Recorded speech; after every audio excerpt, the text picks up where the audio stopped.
Hi, and welcome back to my Monday morning series. Today I'm going to talk about, are you following the eat less, exercise more approach? My name is Denise Grishti, and I'm a personal trainer and metabolic and hormonal balance specialist. And here we are back again for another morning series. Let's dive in. So the eat less, exercise more approach to weight loss is a common theory that we'll be going through in the next coming months. However, it is a lot more complicated than it actually appears. This is because human physiology works in direct opposition when it comes to this approach. When we exercise more, the natural compensatory reaction for the body is to eat more. And when we exercise less, the body responds by burning less. So to achieve lasting weight loss, appetite must be managed. And to help control the response to eating that occurs with exercise, it is helpful to know that what type of exercise to use to provide the best impact when it comes to calorie use, hormonal balance, and our appetite control. Now let's talk about appetite signaling molecules. So the two most important appetite regulating hormones are leptin and ghrelin, and exercise has an impact on both. Leptin is produced in the fat cell, and it acts like the body's fuel gauge, communicating to the brain how much fuel or fat it has in its tank. The tank is the adipose tissue.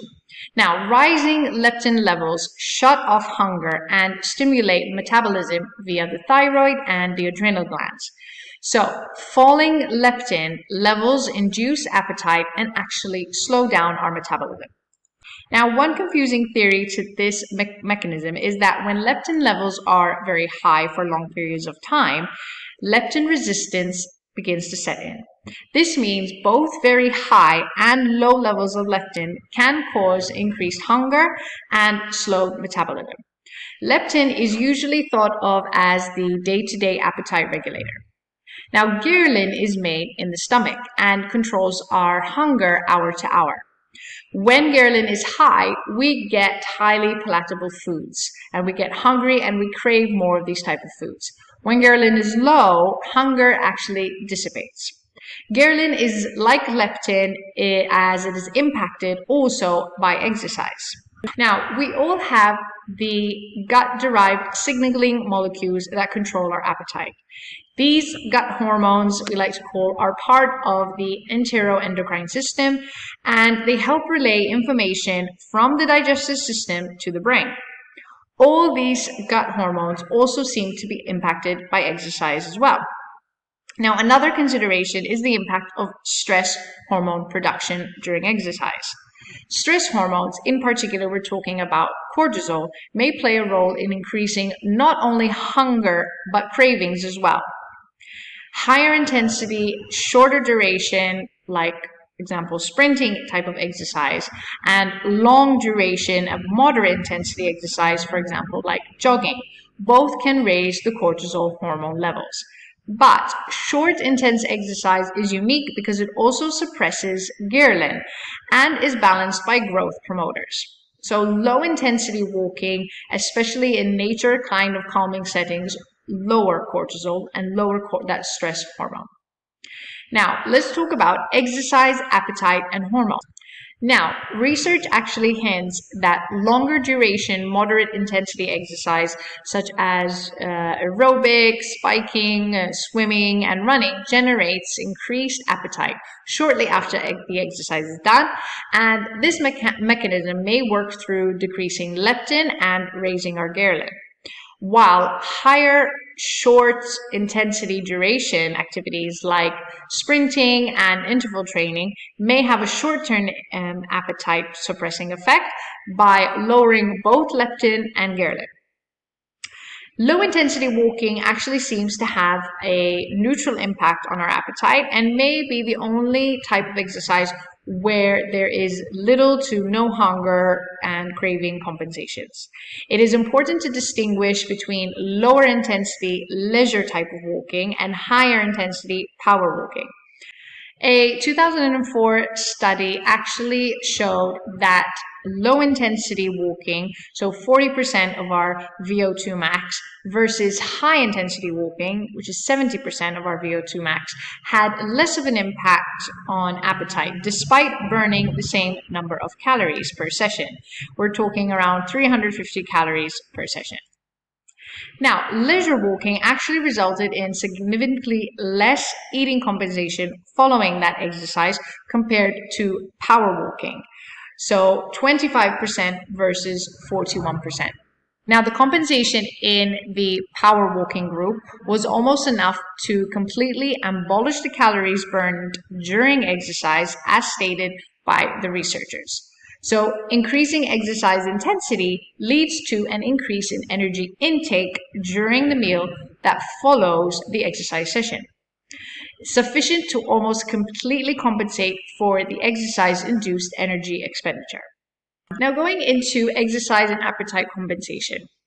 Another study showed how important exercise's impact on weight loss can actually be.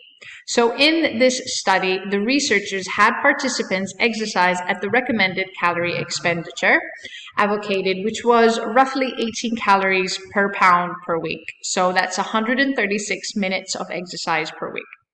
They had two other groups, and the other group's exercise was to burn calories 50% below. So this is 72 minutes of exercise per week, and 50% above. So we're looking at 194 minutes of exercise per week. A fourth group acted as the control and did no exercise at all. And the study actually went on and continued for 6 months. Now, the group exercising at the highest level, at around 194 minutes per week, lost less than half the weight that would have been predicted based on the energy expenditure equations. The less exercise group, which was 72 minutes per week, lost more weight than predicted. And the 18 calorie per pound per week group, which was 136 minutes per week, lost about what was predicted overall. So the researchers, while carefully in the wording of their conclusion, believed that compensatory eating was the most likely culprit of the observed effect. So they summed it up pretty much in this way. While we cannot conclude that an increase in energy intake in response to increased energy expenditure is the source of the observed compensation, based on the work of others, we conclude it is actually most likely the cause. So to conclude with our final thoughts today, there is more research actually to be done on exercise and appetite. However, the research so far is actually providing us with clues. Duration or total amount of exercise may be the most common issue to controlling appetite compensations induced by exercise. Short, intense exercise as well as very low intensity exercise like walking seem to be the most beneficial in controlling our eating compensations induced by exercise. Exercising too much and or for too long may result in compensatory reactions that could actually sabotage our weight loss efforts through increasing how much patients eat and what actual type of food they choose. So it's important to think about this approach when it comes to exercising more and actually eating a lot less, as it may be actually sabotaging our efforts. So that's all from me for this week on the Monday series. I wish you guys a great week ahead, and I will see you in the next one.